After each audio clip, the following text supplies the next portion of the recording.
Hey, what's going on? It is your good friend, the good Reverend Cameron Abbott, and I'm here hosting That Nerdy Site Show, our weekly episode where we, the members of That Nerdy Site, get together and talk about, what's going on in our lives. What are we staying nerdy about? Um, as I'm sure you're aware, normally this show is hosted by Trevor Starkey. Unfortunately, Cox Communications took Trevor's internet behind the shed and shot it in it and just like left it there for Trevor to have to deal with. So, yeah, Trevor's not with us tonight. But however, on the incredibly cool upside, I have the irrelevant jokester himself, Frank Bazzani. Frank, how are you? I'm doing good, Cam. I'm happy to be here with you. Where we just have I guess we have a free pass for to do whatever. Yep. Which means digitally, even though we are separated by several states, we are holding hands. I get to say things like that because Trevor's not here to tell me that's dumb and to stop me. All right, let's go ahead and hop right into things. So basically, just a little bit of housekeeping here. Of course, this is a regular episode of That Nerdy Site show, so this will just be going out on regular time, time scheduling stuff. But that being said, I'm super stoked because this is kind of an opportunity for Frank, you and I to talk about two things. Right off the docket, I want to talk about what you just recently went through, which is Jackass the movie. Yeah, Jackass Forever. Jackass Forever, man. Do you want me Tell to me more just dive about it. right in? Yeah, Yeah, dive yeah. right into it. Yeah. So this is the fourth Jackass movie, and this is the first one in it's been a decade at least. I think it's been 12 years because I think Jackass 3D came out in like 2010. But that's it's been a while, and it's funny to see how much they have definitely aged even since then. But I think this movie is still great and still really fun, and I think they still really brought it. Like it's kind of difficult to break down almost. But it's like they even though they're a lot older, they still are doing some crazy stunts, and then some of the stuff that's even a little bit more physical. They have like a bunch of like younger new jackass kids to do, so there's almost like this. I was joking around. I was calling it like Jackass the New Class because it's just like a Mm-hmm. bunch of young kids that are out there getting hurt, doing crazy stuff now. So there's like this fun blend of like new and old, and like there's also this kind of like theme through the movie, almost of like passing the torch. And there's a lot of nostalgia in the movie, like because I think there was there for a lot of people watching it who have like been watching for a really long time since it's been going since for like 20 years now, and they bring that up a lot like during the movie, especially during the end credits when there's a lot of like old footage from like older stuff they did, and then a lot of even like behind the scenes footage of them just messing around while they were filming. And then they kind of compare that with like things they redid for this movie. So it's like they did like, oh, this is Johnny Knoxville doing a stunt 20 years ago, and this is somebody doing that same stunt now, but we like upped the ante a little bit. And like that's a really cool kind of like back and forth that's always there kind of through the movie that I like to see too. And then like besides the fact that it was just a fun good time in a lot of parts of there's definitely still some of those parts where things are just like super gnarly, and like there's some of the gross out stuff that I think they still have that like they can still do fairly well, I guess. There's something there for everybody. Yeah, like what's the worst thing that's gonna happen? They'll die. No, nobody dies, but Oh one no, no, guy. no, no. That's what I was saying. Like, what's the worst that could happen? Right. Right, yeah, and that's why, like, there's a couple definitely, like, crazy things that happen, and then some of the stunts are definitely just kinda, like, more fun of, like, people getting battered around, and, like, honestly, some of the more funny moments are when it's just, like, the behind the scenes of, like, where they were filming a bigger stunt that's, like, didn't even end up making it into the movie, but then somebody was, like they were just messing around with each other, and somebody pulled a prank on someone else, and, like, that ends Nice. up being like so much of the movie is almost like behind the scenes footage of like there it's I'm honestly impressed how much they filmed that just didn't even make it into the movie, because they literally show you them filming something that's not even in the movie. And it's just like I said, they'll take like a 30-second behind the scenes joke or a prank and then put that in, and then like that whole thing they like filmed an entire thing with like they had to like rent people and get like machines and stuff, and like all that's like not even there. And there's a ton of that even with like the end credits when they're just showing you different stuff that's like not even in the movie. So I really hope I think I heard somebody say it too, because they always do like the 2.5 or the 3.5. I hope there's like a point 0.5 or something that has like a lot of that other footage that's like added back into the movie, even if it's like a way longer cut. Because the movie, It's about 2 hours, but it goes by super fast. It doesn't feel that long, and, I think it's 'cause you almost end up with this vibe of, like, you're just watching YouTube videos. Like, it's like if you just watched a bunch of different videos back then, like, it just goes fast because it's just this rapid clip of them doing a bunch of different stuff in, like, different places, and then having, like, different guest stars and kinda, like, fun people come in. And then there's also a ton of, people that show up that are just like, "Oh, yeah, I grew up with the show, and I have, like, a tattoo of it," and, like, there's more than one person that has a tattoo, the Oh, Jackass for tattoo, sure. which I thought was funny. The one I of my wanted to favorite ask a parts. Oh, yeah, Go I ahead. just wanted to real quick, I wanted to ask you a couple of questions, but go ahead and tell me what's one of your favorite parts. Oh, no, one of my favorite parts was one of the new additions, was this younger African American guy, and he actually got his dad to come with, and they gave his dad a job being in Jackass, and his dad has, like, the best reactions to all this weird shit that they're doing because he's just, like, he's an older guy who's, like, 40 or 50 and is just like, "You guys are insane," and, like, they make him hold, like, a vulture at one point for because they used it for, like, a different stunt, and then they're just like, "Yeah, just hold it, just hold," and he's just holding this giant, like, vulture that has, like, a 4-foot wingspan and, like, freaking out, they're like, he was great, that's why I was like, "He's a great new addition," and, and he's such a sport, and even when they play a game with him at one point and he loses, but they just give him the win, and then the other guy gets really upset too, which is also really funny. Dude, that's awesome. So, questions I had a couple of questions. First things first, what do you think is the biggest cameo they had there as far as celebrity goes? That's a good question because there's a lot. My personal favorite was Eric Andre because I'm a huge fan of his, and I know he is really popular. So I would say it was might be him, but they also did have Machine Gun Kelly come in and do something with them. So technically, in terms of fandoms now, it might be him. He might be like the biggest name. I think they got to join them. Um, but then and I don't even know if it's like a spoiler, but Tony Hawk is in the opening credits, but there's nothing that they do with Hawk besides that. He just has like a cameo in the beginning. Which makes sense because like Tony Hawk never was like traditionally part of the Jackass crew. Yeah, They exactly. usually pull him in to do like something, but he never did anything like too crazy. I think we like the greatest thing they ever did was during a Viva La Bam episode when they went down to New Orleans for Mardi Gras.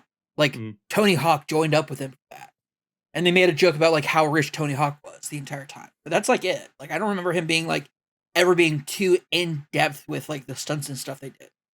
Yeah, yeah, no, I'm totally with you there, and because that's how I remember it, where he would show up sometimes and do stuff, but he was definitely like not there like every week, and he didn't do anything like insane. But the story goes is like one of the times he got hurt the worst skating was with the Jackass guys because they put him in like a chicken suit or like a gorilla suit or something, and he just goes through like a 360 loop.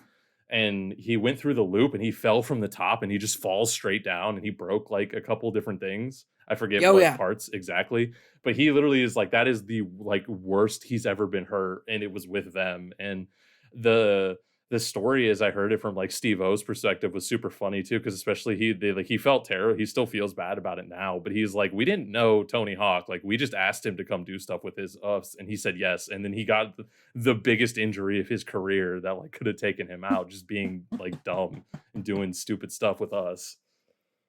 yeah. I think that's one of those things is that yeah, like Tony Hawk never was really like super attached to it. So did they beat the shit out of Machine Gun Kelly?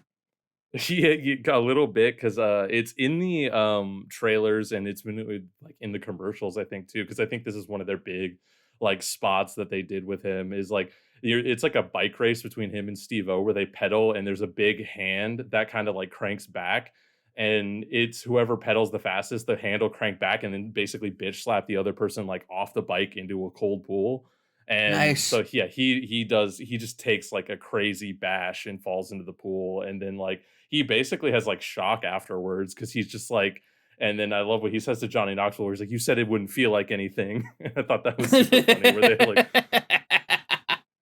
You trusted him? You Johnny Knoxville says it doesn't feel like anything because Johnny Knoxville can't feel anything anymore. exactly, because that was one of the other, they redo this one bit called The Cup Test, and they show the original with Johnny Knoxville from 2000 where he's, like, wearing a cup and a bunch of people are, like, kicking him, And this time they upped it where they had a different guy and they put a cup on him, and then they told him he was gonna get hit by a lightweight boxer, but it's actually a heavyweight boxer that has the hardest recorded hit in human history. Oh my god. And they, like, are reading this, like, Wikipedia page, and I forget the dude's name, but it's his name, and they're like, "Has the hardest recorded hit in history. It feels like getting hit with by a Ford Escort at full speed." And then the guy's like, "You shouldn't read that right now, because like, this dude's about to get hit." Like, he's already lined up, ready to go. And, like, they just, like he hits him, and this dude crumbles, and then later in the credits, they show you the cup, and it literally has a dent in it. Oh my Like, god. it's a metal plate that just gets folded. Like, that guy has a crazy hit. And then that's, like, stage 1 of a 3-stage thing, because then he gets hit by the fastest softball pitch. Like, they got some softball pitcher that has, like, the fastest pitch to hit him, and then the 3rd one is so crazy. That the 3rd one was the one that got me, where I was like, "I wish I almost hadn't seen this, because now this is, like, burned into my brain, and I don't even know if I wanna say it." Dude, that's awesome. That makes me very excited to see it. Um, okay, cool. So the second thing I wanted to say was, what's your impression of kind of like the new crew that they brought in? Because big news around the film was that they weren't bringing back Bam Margera. Ryan Dunn is dead. Yeah. From like from his own drunk driving accident. Um, like what like who is like who are the big new people that they brought in? Like are these unknowns? Are these guys who are doing their own things other places? Like what's the deal? Are these like poor PAs that they somehow dragged into it? Like what's the deal?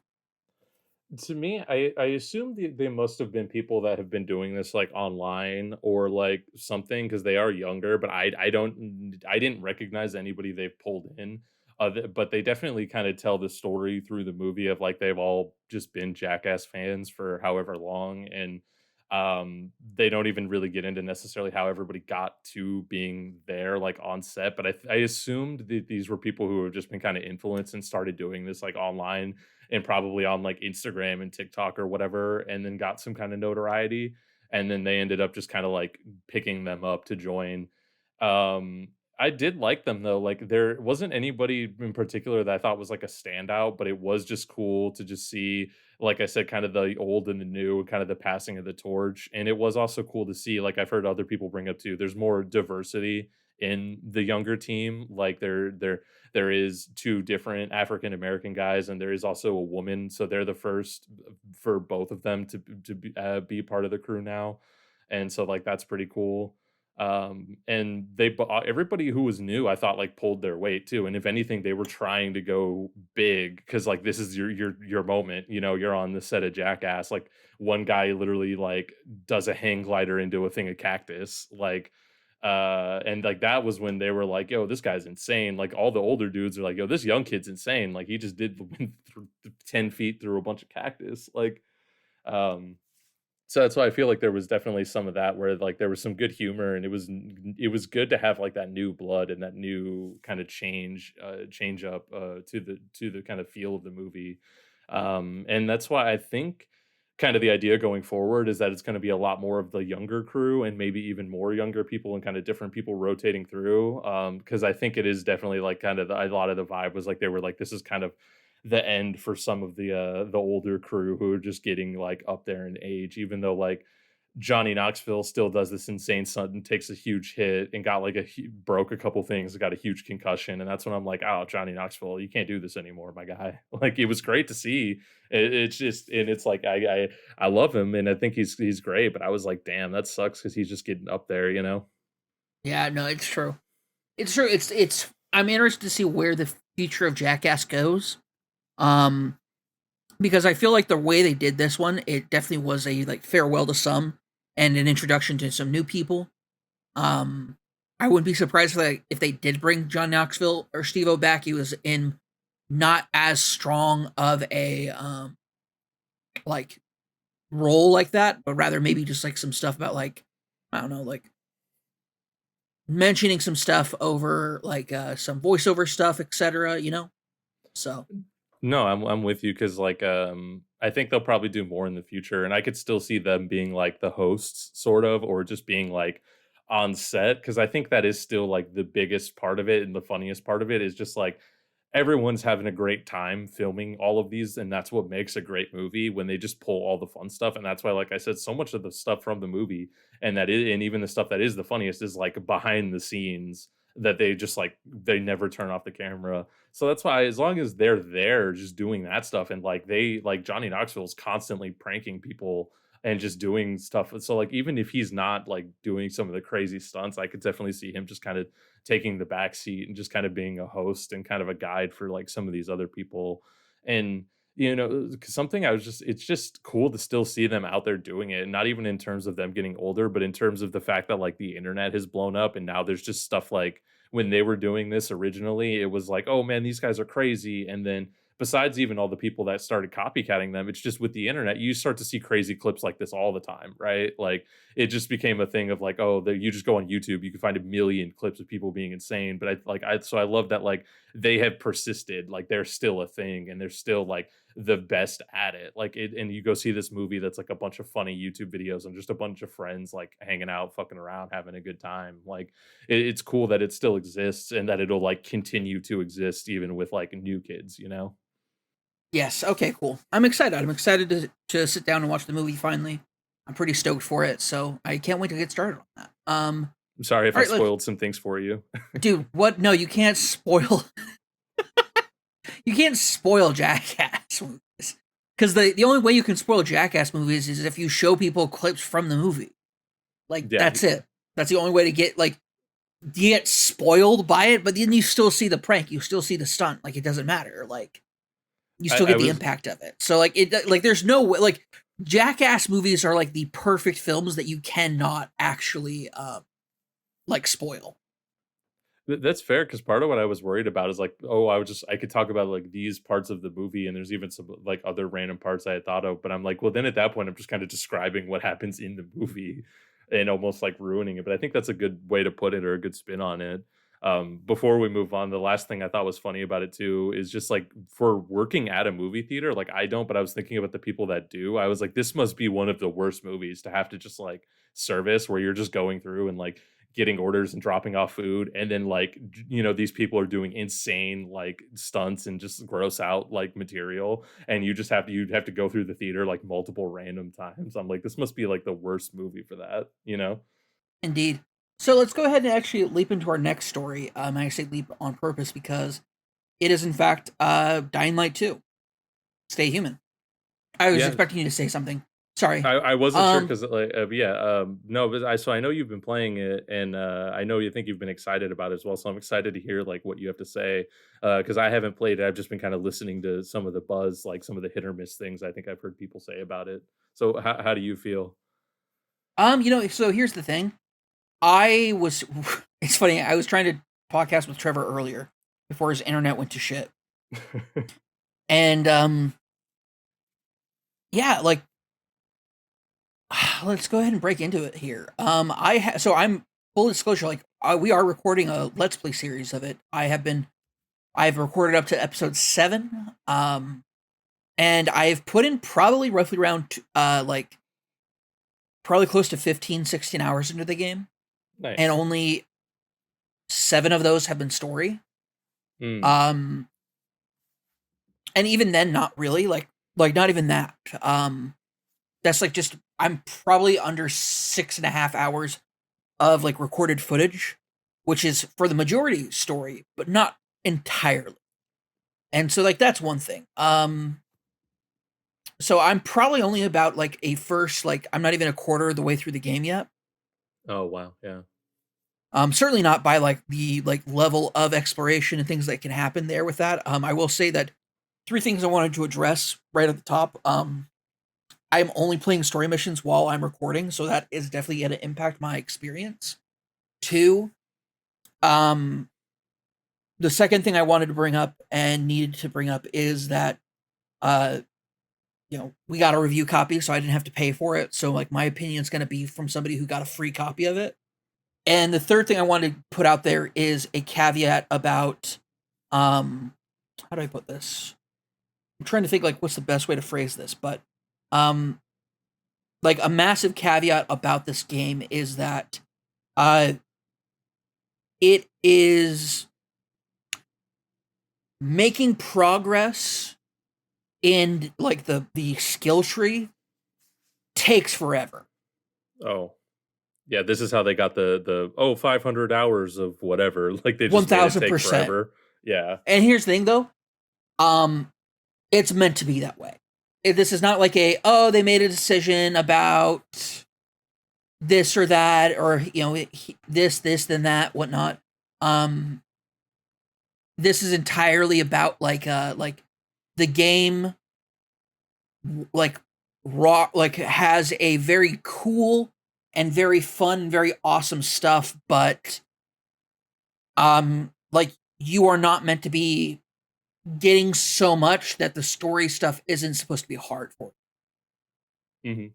And so even though I have been doing a ton of side stuff, that side stuff is difficult. Like it can be extremely difficult because of just the game is not designed for you to be overpowered at the beginning. And it does not let you do that. And so because of that, things are hard. And it feels very like intentional.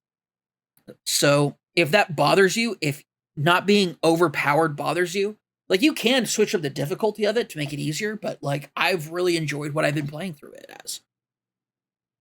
Are you So, taking it as kind of like that hardcore kind of like life simulator, survival simulator kind of deal, or like what? How are you trying to approaching it?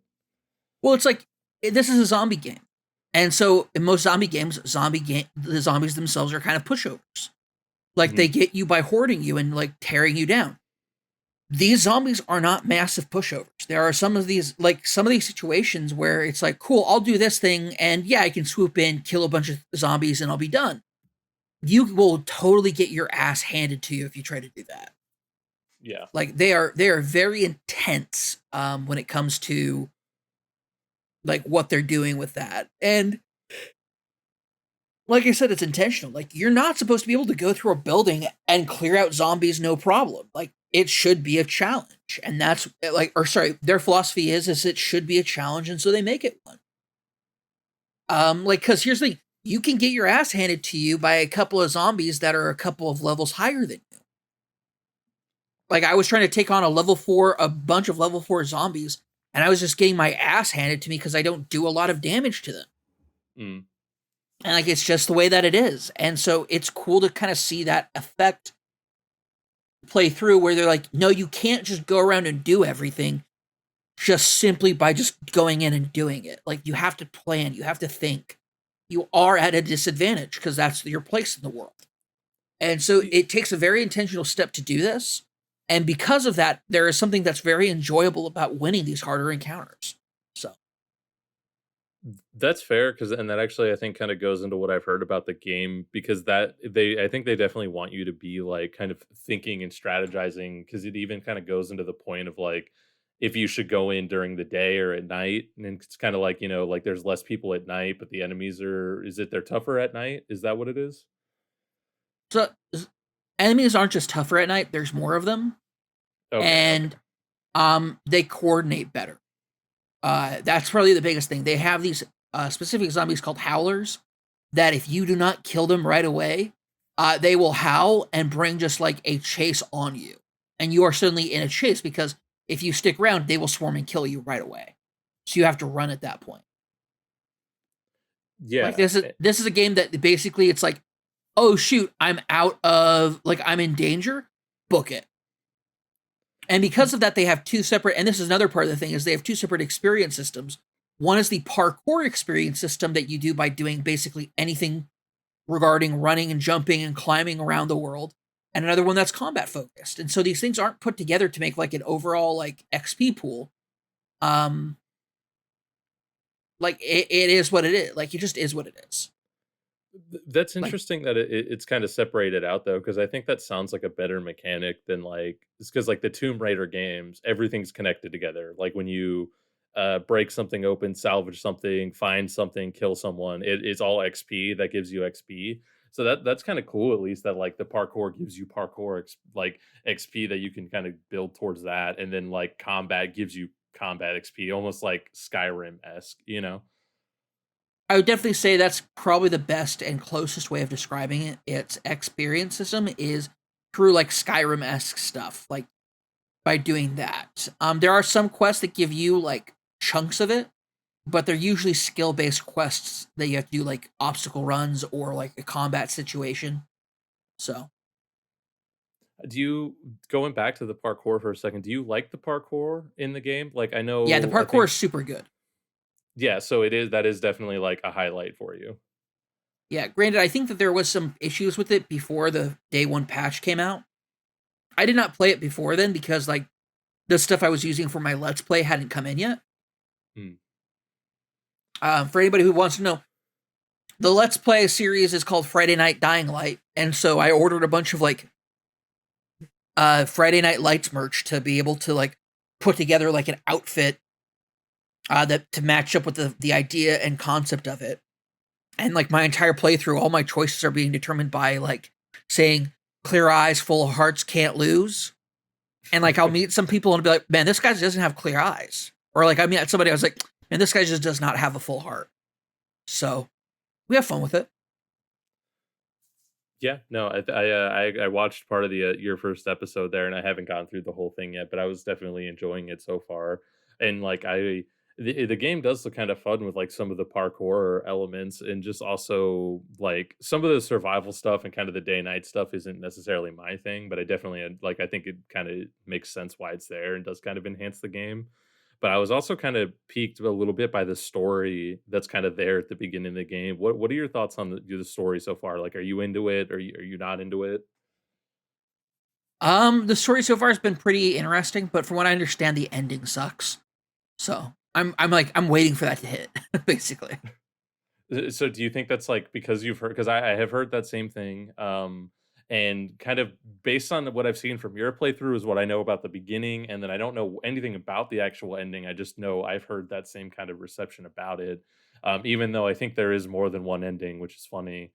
But yeah, like, do you think that's gonna stop you from getting invested in somewhat of the story, or do you think you're already naturally just because of the type of game it is? Do you think you're not really one to get into the story? How do I put that?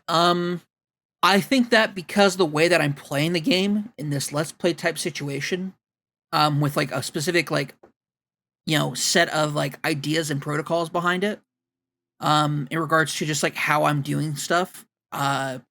Like I don't know if because I'm not having a regular playthrough of the game, right? Like it's themed. Right. I'm doing it as part of like a let's play series based around a theme. And so because of that, I'm not having a traditional experience of just playing through it and like enjoying the story. So like I just do not think that I'm gonna be the best person to talk about like how good the story actually is because I'm not doing it like a regular person. Yeah, yeah, no, that makes sense. Because yeah, kind of doing it for content, kind of not only are you kind of doing the content and then kind of having the theming there, it also kind of splits up the pacing of like what you're doing and when you're doing it. So I think that definitely makes sense. Did you play the first Dying Light at all? Like, were you a Nope, I did fan of the not. first one? Oh, yeah, right. So yeah, you're just kind of diving in fresh with the second one. Mm-hmm. Do did they do anything to kinda, like, onboard you for kinda just diving in, or do you think you're kinda held back at all for just diving into the second one? No, I do not. I actually have found myself very much enjoying what I've been playing through. So I do not think that I am like they do nothing to focus on the previous game. It's very straightforward going through it. So like I don't think it's that big of an issue. Yeah, yeah. Is there anything else that you kinda wanted to highlight about, like, your time with the game, or is there anything else you're feeling that we haven't touched on? No, because I want people to watch the Let's Play series. Yeah, yeah, no, that makes total sense. And like I said, it's a good fun time. I recommend people check it out. Yep, that's pretty much it. I don't think we have anything else we're going to be talking about tonight. Do you have anything else, Frank, you want to bring up?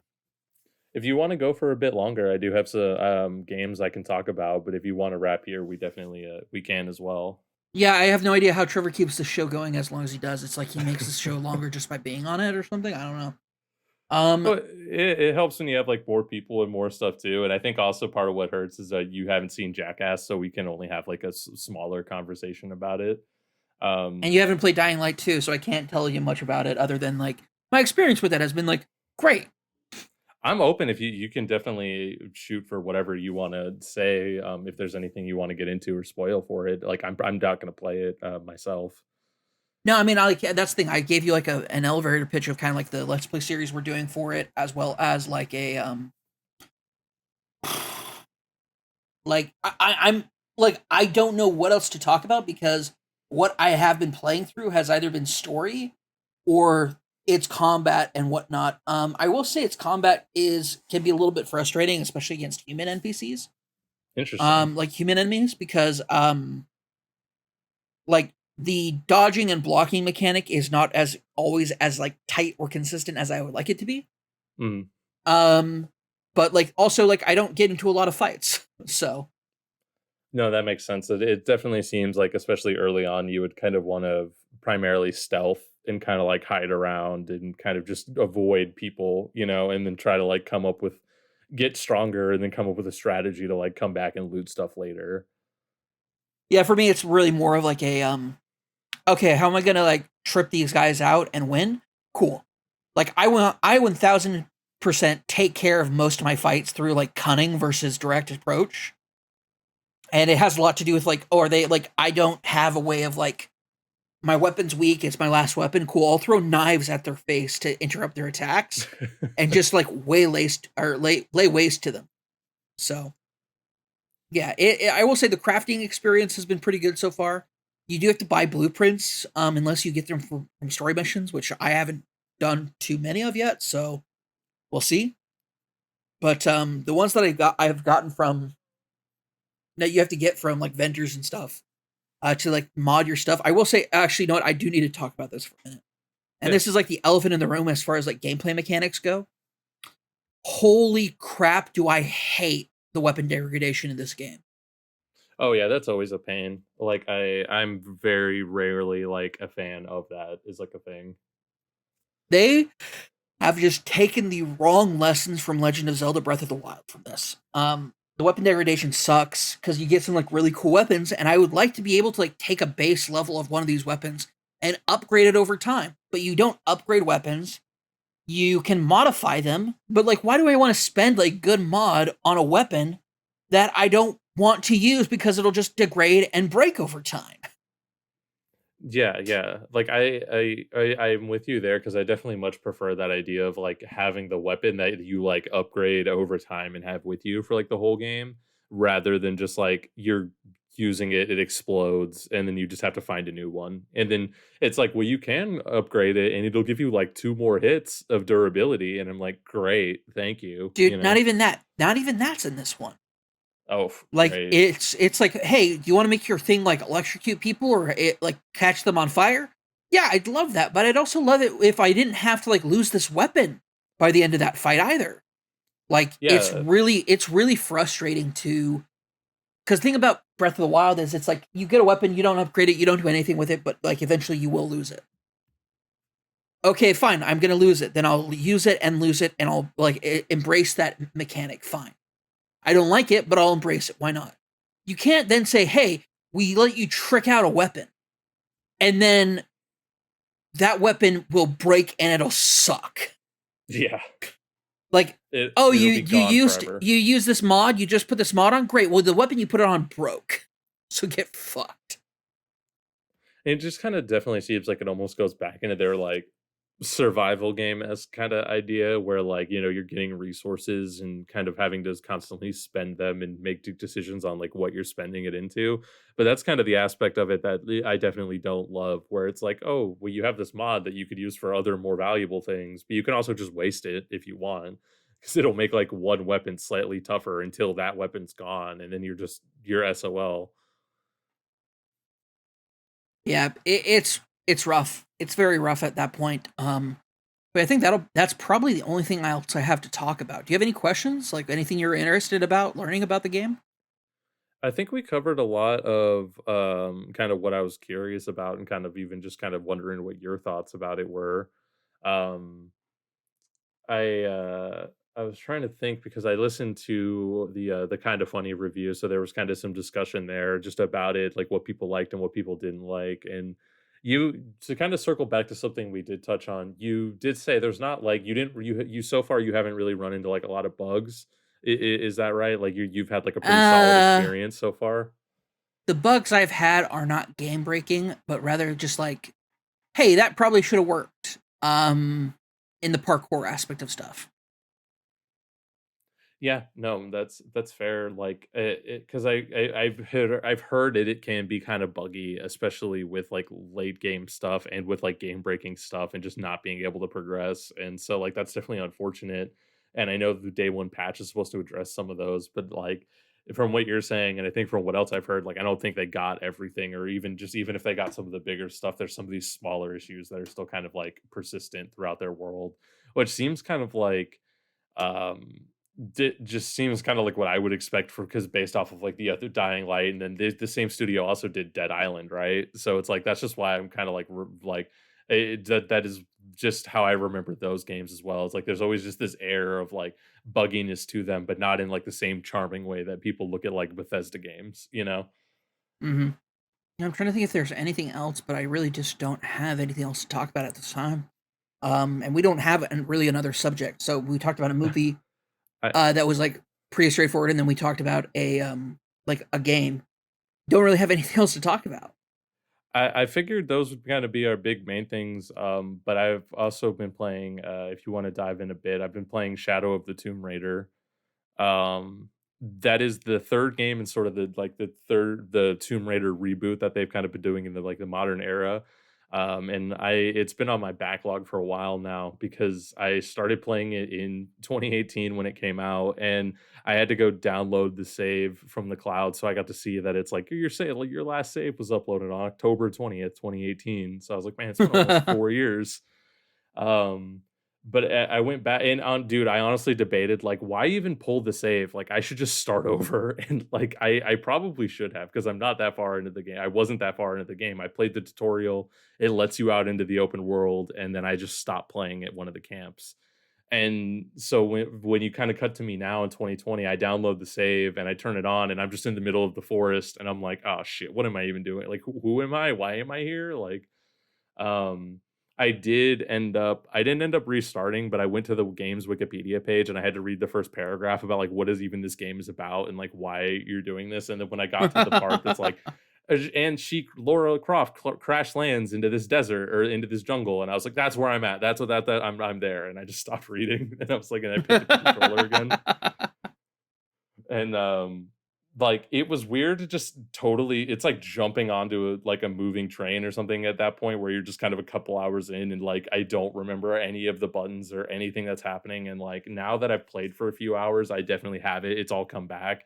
um and like I am having fun. It's a good time. It is like these are really solidly made games, and like I enjoyed the other two quite a bit, especially the first one of this like kind of reboot. And so far they haven't been able to really hit as good as the first one for me. And I kind of even feel that way about this one, because this one's a little bit like the platforming and the combat's a little bit just jankier than it was before. And like sometimes you just kind of almost like I think what you were talking about a little bit with Dying Light, like sometimes you just don't connect, or like you miss things. And especially when you're doing that, like I'm hanging on something and I need to like jump to the left or jump to the right, like that classic thing, like it is really finicky, and it constantly has me dying and just not jumping into the right place.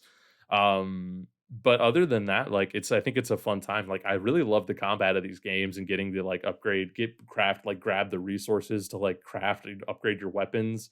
And it's so cool that they actually like visually change, where I like get the extended mag. So now there is an extended mag, and like, oh, you want better grip. So now it has like some hide that you've wrapped around like the handle, and now that's there. Like it's cool that they like does that, and I love seeing those. And I love like you can even craft like outfits in this one, which I forget if that was a thing before. I think it might have been, but like it's just cool that there's like all these different elements and like upgrades that you can grab.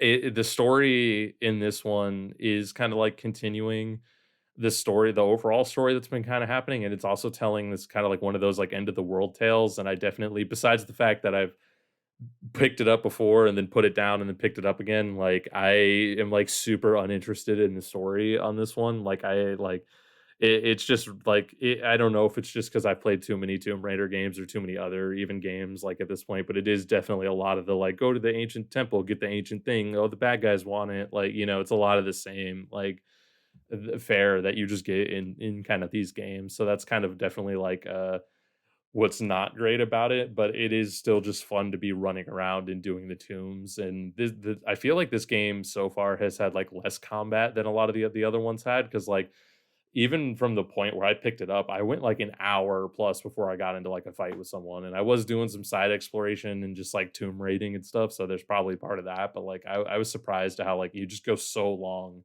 And even when I picked it up where I was at, I didn't even have a gun yet. I only had my bow, and then I finally got a gun. And then before after you get a gun, it's another really long time before you even get into a fight where you have to use it. So it's, like, interesting. I'm not, like, against that. It's just I thought it was definitely something I noticed where it seems like there's a lot less combat, and then when I get into combat, it's like I'm super overpowered because I've just been doing all this resource grabbing, and, like, I have a bunch of really a ton of upgrades already, and my one gun is already maxed out, so, like, I just shred everything that gets in my way now.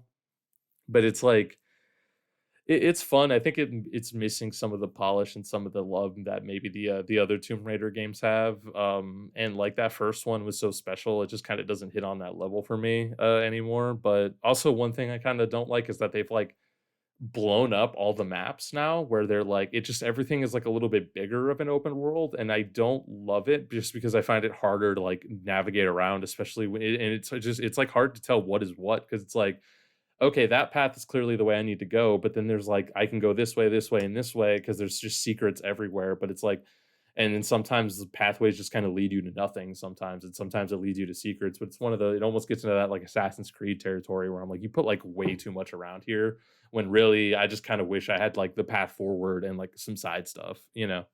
Yeah, I mean, I'll be upfront.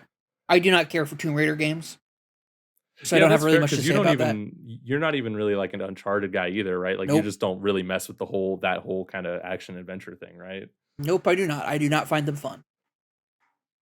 Like the things I like about Horizon Zero Dawn are not any of that like Tomb Raider, Uncharted stuff. I don't care for any of that at all.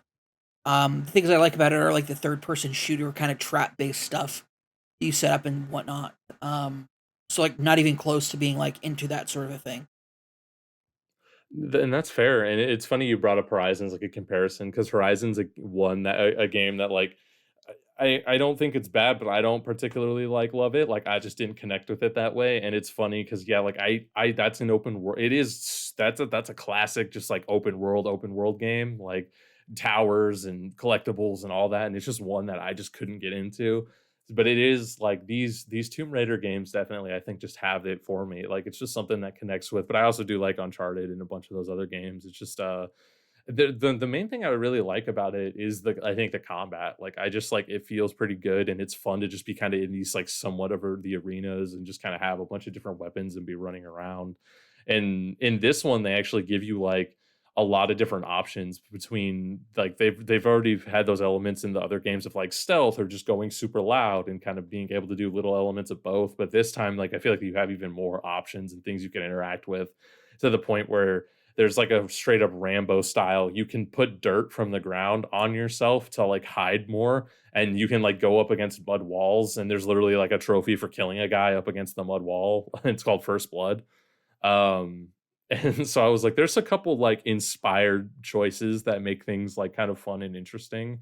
But it is like if I definitely wouldn't recommend it if you're not a fan to the of the like the series already. Like this is definitely not one that's gonna like sway you to be a fan of the genre or this series specifically, you know. Hmm. It is cool. One thing else I want to also give a shout out to is you can change Lara's outfit, and there are a couple of the outfits are the old PS1, PS2 outfits, and they're like super low poly, even in like the face and everything. It's basically just that old character. Like it just changes her model to be like the PS1, PS2 model.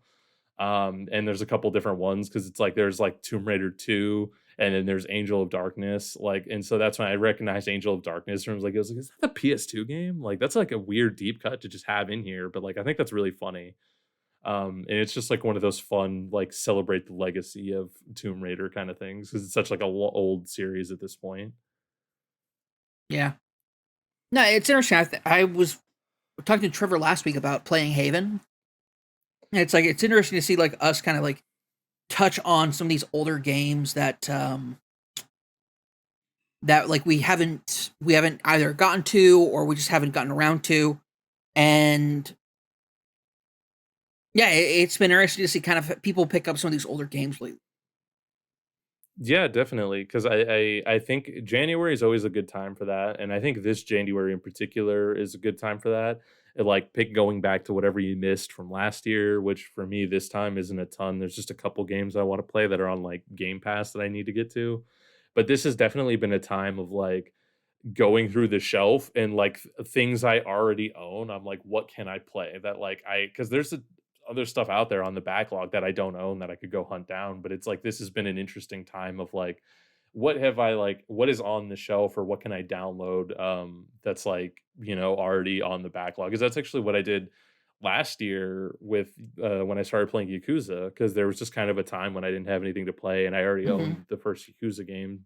So I was just like, oh, let me download it and start playing it. I got super into that. So it's just interesting to always like be able to just go back and double back when there's free time and just be able to pick up weird and random stuff. And there's still a bunch of other ones I want to get to, but it's been fun to kind of dip back because I played the other Tomb Raider games. This is the one I haven't played, and this is just like this in like I started it a couple years ago, so it's so weird to like have it on the backlog where like I literally already started the game and I just need to like jump into like a 3 hours already in. It said like I think my save said I was like 8.5% of the way through or something.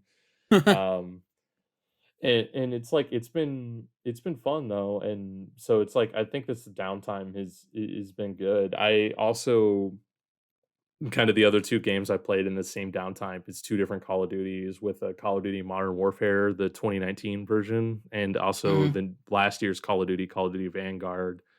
Um, it was one where, like, Modern Warfare, the 2019 version, has also been on my backlog for so long because it's since it came out in 2019 and I've owned it, it's just been sitting on the shelf. It was fun to finally go through because I was talking to Logan about it a little bit, and like I think that's like one of the better Call of Duty campaigns that they've ever done. It's Hmm. slower and like more methodical, and there's also just like the levels in some of the sections are more open to the point where Hmm. like one of the sections, I think you were there when we were talking about it, but it's like a London shopping center and it'll give you the objective marker and you could just run to the end of it and finish the level like a lot quicker.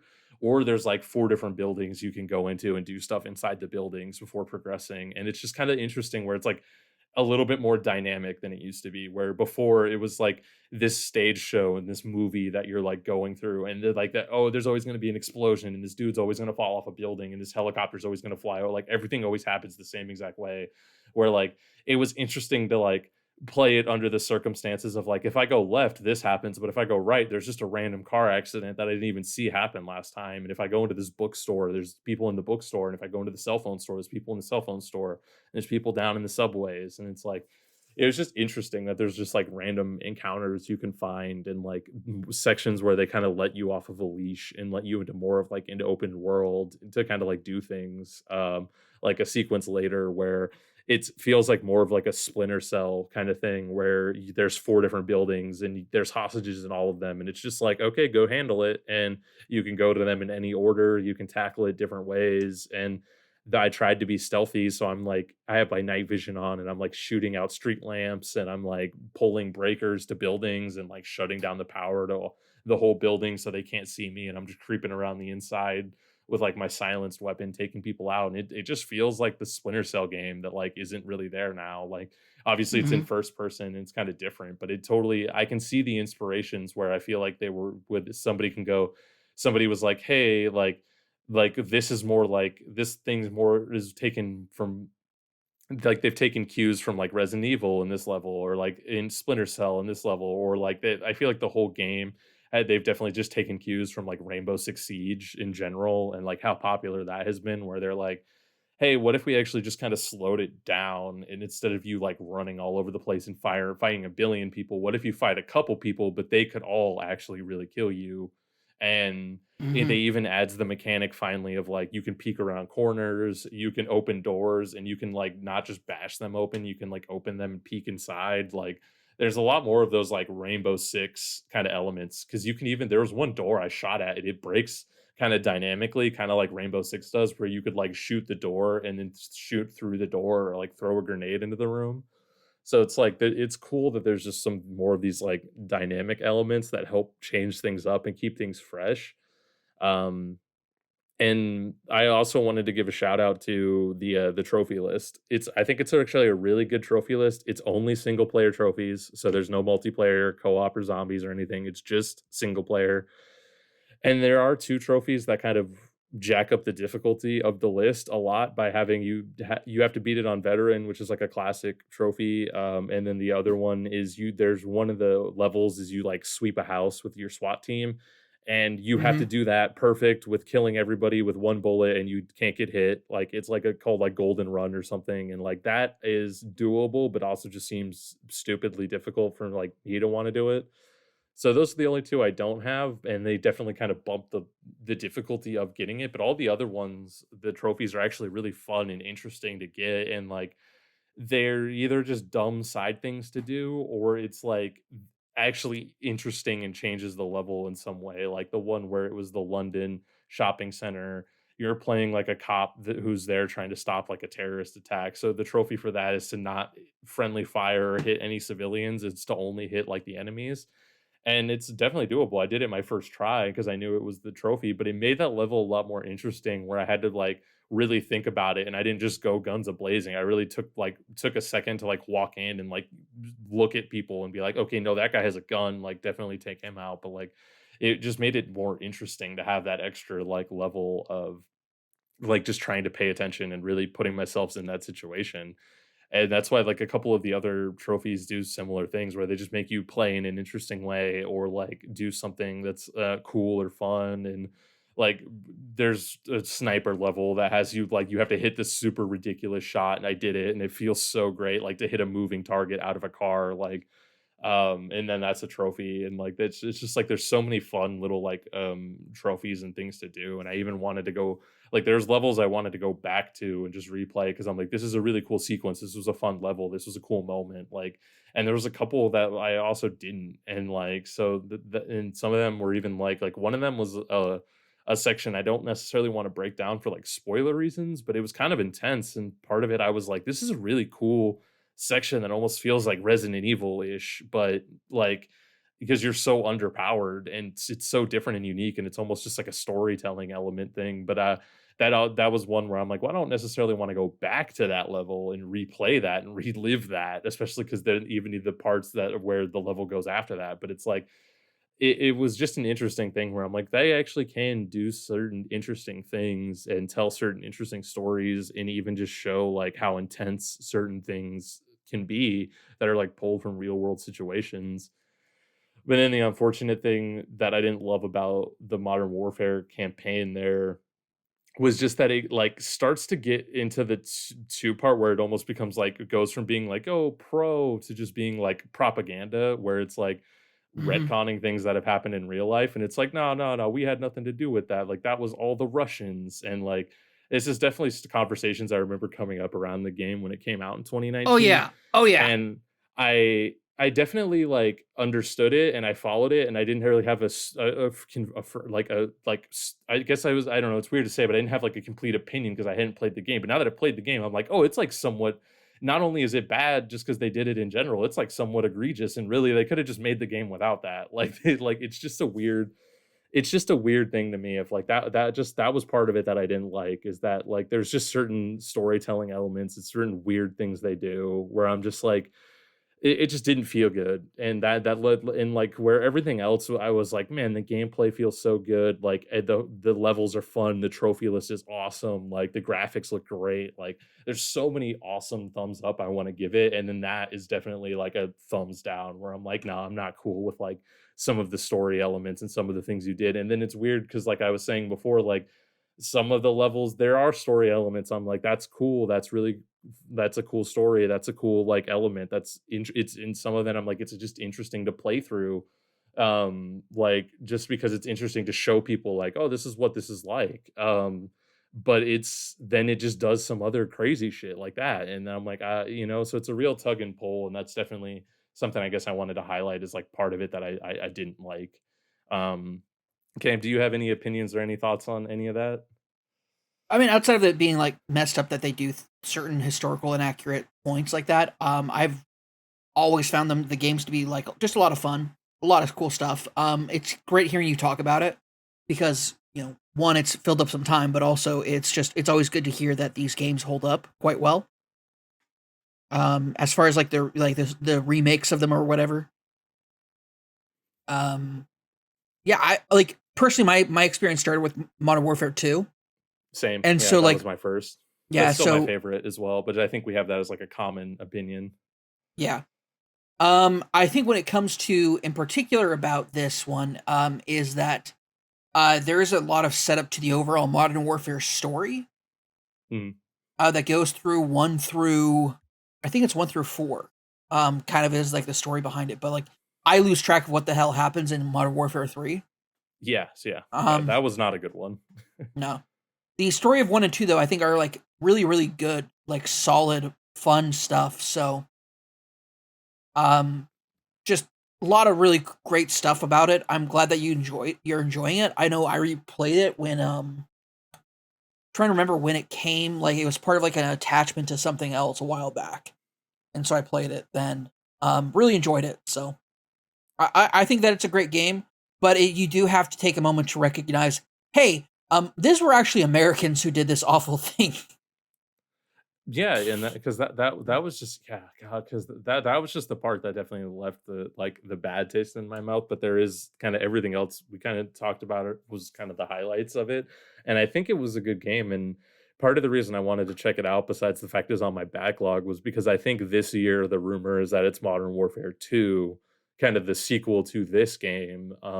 Which now I'm actually very interested to see because like this game was interesting and the end credits kind of does that setup of like the okay we're going to do more and so I'm kind of definitely curious to see what they go part of kind of or so to switch over to the other game I want to talk about as well before we wrap up is Call of Duty Vanguard, which is the sequel to this game like 2 years later, skipping Call of Duty Cold War by Treyarch.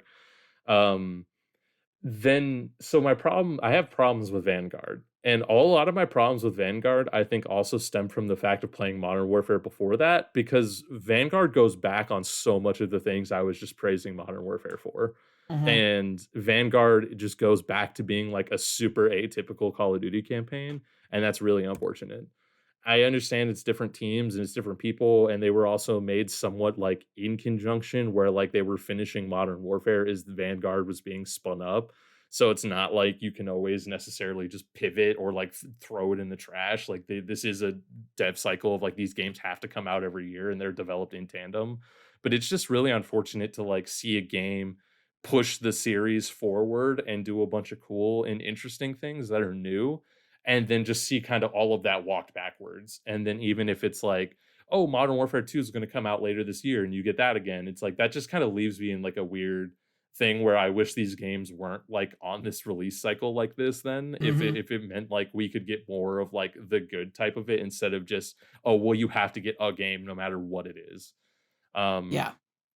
that being said, like Vanguard still has some highlights. It was still kind of cool and still kind of fun, but it totally just goes back to the classic, like, oh, big what I was talking about, where it's like this is a movie, this is like these crazy set pieces, and like, oh, every time you reload, like the same stuff is just gonna happen in these kind of like same things. And I was even like laughing where you can it has the classic kind of Call of Duty thing where if you rush forward, it just kind of like you can kind of rush forward without killing anybody, but their AI is programmed for them to fall back. Like the enemies will fall backwards, and your AI will rush forward with you.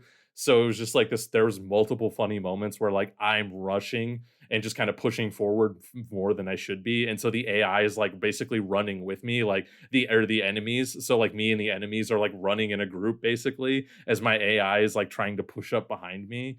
Like it's just this super old school kind of like Call of Duty thing that you could kind of break and mess with because it's like on rails basically. And if you get on and if you mess with it and you just go forward or get off the rails or go to the left, it's like the game just starts to like not literally break, but it's like you start to see the painting on the wall, like everything starts to fall apart. Like you see the coding of the matrix, like when the enemies aren't shooting at you and they're running with you because they're just programmed to fall back because you're there. Um, if any of that makes sense. I hope I didn't get lost in the sauce there. Um, but like there it was just disappointing to like kind of go back and forth because even the going back to the trophy list, like the trophy list for Vanguard is disappointing somewhat where like it puts the multiplayer and the zombies trophies back in.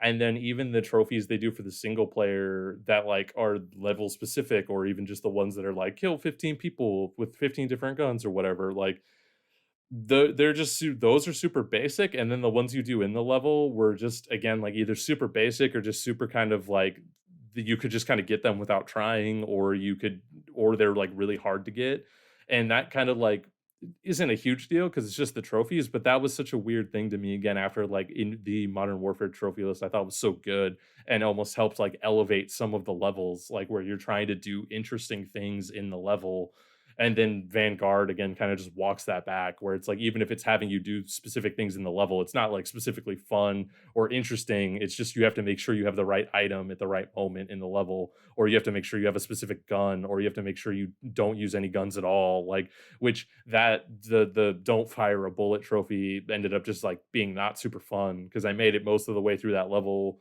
not doing that, and then in the end, I got stuck and died like 3 times, and then eventually I just ended up killing everybody and moving forward in like 2 seconds, and it's just like it's just it was just led to it being like not as fun that where the trophy list from Modern Warfare I thought actually elevated the gameplay in like a cool way. Um so going back to the Vanguard campaign specifically, um, it was cool and it was interesting. I did kind of like some of the story elements where it's like a squad of elite soldiers from all different backgrounds of like America, Britain, Australia, France, Russia. Like it's like the whole crew of all the different people like coming together, and the first level's kind of them just coming together on this mission, and then it kind of like things happen, and then it's kind of ends up being a lot more the game is told through a lot of like flashbacks, like where the setup is like they use the same two setups over and over again, and it's usually something like, how do I know I can trust you? And it's like, how do you know you can trust them? I know I can tell you how you can trust this person. And then it goes to a flashback that's like a mission you play through about how they did something like heroic at like the Battle of Midway or like the Battle of the Bulge or something like it's cool in like some parts in theory, but it did get old for me when use that same set. They use that setup like 3 times, and then there's another setup they use like 3 times, and that's all the flashbacks. And I'm like, so they really only came up with like 2 premises to get into a flashback, but it's like so that's how a lot of the gameplay unfolds and the story is told is like you're going through all these crazy historic moments, and then kind of playing through them, and then that's also kind of the story. It's kind of explaining to you like who this person on the team is and kind of what they did to gain notoriety to be able to get onto the team. But it's like it's just kind of hit or miss. Like all the characters are fine. Some of them I did like more than others. There's nobody I like disliked or anything, but their levels are definitely just like weren't created equally, I guess, because like the Australian dude, I loved his levels. I thought that was awesome. Like it's just like he has like because his thing, and I guess it almost kind of goes down to what play style you like more, maybe even too. But it's like his thing where he's like the bomber guy, like he's the explosives man, so he can actually carry multiple different types of explosives instead of just having grenades. He can has like all these different mines and strangers blowing stuff up all the time, and like he gets into a bunch of crazy firefights and does a bunch of crazy stuff, and like that is just like a it's a little bit more of a fun level than like then when you play as the American guy, he's an ace pilot, and one of his levels is that he gets shot down in like a forest somewhere, and he has to try to like survive with his other pilot in the forest. And like it sounds cooler than it kind of is because it ends up like not the gameplay wise when you have to play through it. It's a cool story, but it just ends up not like being super fun. But it does. I kind of get where they were trying to tell the like his story. There's like the ace pilot that gets grounded and still has to like then become an ace on the ground, like even though he's not normally the guy that fights. Um, like there's interesting stories and interesting things they like bring up and tell within like the story they have, but it I think it's probably because of, like, watching it now around, like, Book of Boba Fett and then also watching, like, Eternals and watching some other stuff where I'm like, "Can somebody just tell a linear story where it's, like, from beginning to end and it's not just, like, flashbacks explaining to you, like, who the people are and why they're here, and then it gives you, like, 5 more seconds of story in the modern day, and then it goes into flashbacks again?" Because that's definitely how, like, Vanguard left me feeling again too, where, like, it's mostly flashbacks to other sequences, and then, like, the beginning and the last level are in modern day, which modern day at this point is, like, 1945.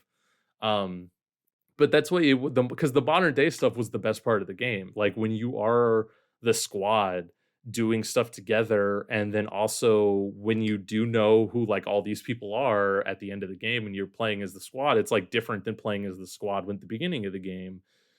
And so that's somewhat cool, but it just felt like this weird, like, way that I almost wish we got to play, like, them building up the squad, and then it was the squad doing all the squad stuff at the end instead of, like, Yeah, we were already all together, and then we get the backstory of everybody being put together, you know?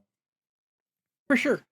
Thanks so much for Um, sharing all that, Frank. I think that's pretty good. No, I think that I missed a lot of the discourse when it came to Vanguard and all of this because it came out around the same time as like all of the Activision stuff. yeah, because that's why it's, like, not great. Like, I almost didn't wanna, like, play it or even, like, bring it up, but I, like, because fuck Hey, we Activision. had time to kill. We had time to kill. Let's also remind everybody that Activision fucking sucks. Bobby Kotick fucking sucks, and if you're like abusers and stuff, like they all suck. Period. Full stop.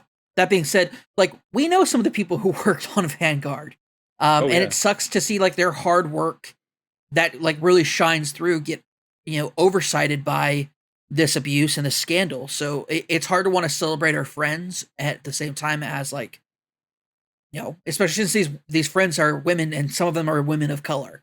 And it's like, man, we really want to celebrate these people, but we're in a tough spot because of it. But I did want to thank you so much for actually bringing that up, and kind of like talking about kind of like the shortcomings of the narrative and whatnot within it. I think when you have a narrative built around levels like this, and then you kind of like piecemeal everything together for an overall story, it doesn't always work out. In fact, most of the time it doesn't. So thanks for sharing that. I think we're good to start wrapping up. So we're gonna go ahead and Ca wrap up. can I throw out one thing on a Yes, please positive go note for it. before we wrap up? Because One that's because hundred that's percent. because that was the flashbacks part and some of the things we talked about were some of the negatives I had of it, but I did enjoy, like, the characters and their banter and also, like, the modern day stuff of it being set in 1945 at the end of the war is also, like, really good and really interesting. So, like, there was highlights there, and they kind of do the big scene at the end of, like, "Oh, and we're a squad, like, we could do this again in another Call of Duty." So, like, if they did another Vanguard that was, like, these same characters doing a mission after we know who they are, I would definitely be interested, and I would probably check that out and play that. And also, like, so that was kind of on a positive note, and just on more on the negative side again, like, even there's just other problems I had with the game in general, so it's definitely, like, not my favorite Call of Duty in a long time.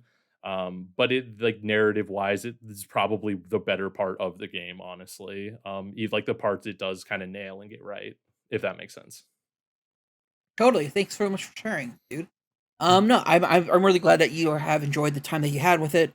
That unfortunately there are some. Of course, there's always going to be parts that are not as great in a lot of games. But let's go ahead and start wrapping things up. I wanted to give you a massive shout out, Frank. Where can people find you? Yeah, you can find me everywhere, at Irrelevant Jokes. And I just wanna give a quick plug to, on our thatnerdysite.com, on our actual website, you can find my, top 10 best games of 2021, or just my favorite games of the year. It's kind of my write-up of, like, all my favorite games from the last year. We also have the video and audio form up on YouTube and the website as well. But this is just kind of the written breakouts of, my personal favorites. I had a fun time doing that. Great, man. Yeah, no, massive shout out to that. Mine should be going up relatively soon, I think. So I'm excited for that. But in the meantime, also check out Friday Night Dying Light, which is of course the Let's Play series that I'm doing for Dying Light 2 Stay Human. And I think that's pretty much it. You can check out everything we do over at twitter.com/thatnerdysite, youtube.com/thatnerdysite, and thatnerdysite.com. With that being said, though, stay good, or sorry, with that being said, stay nerdy and be good to each other.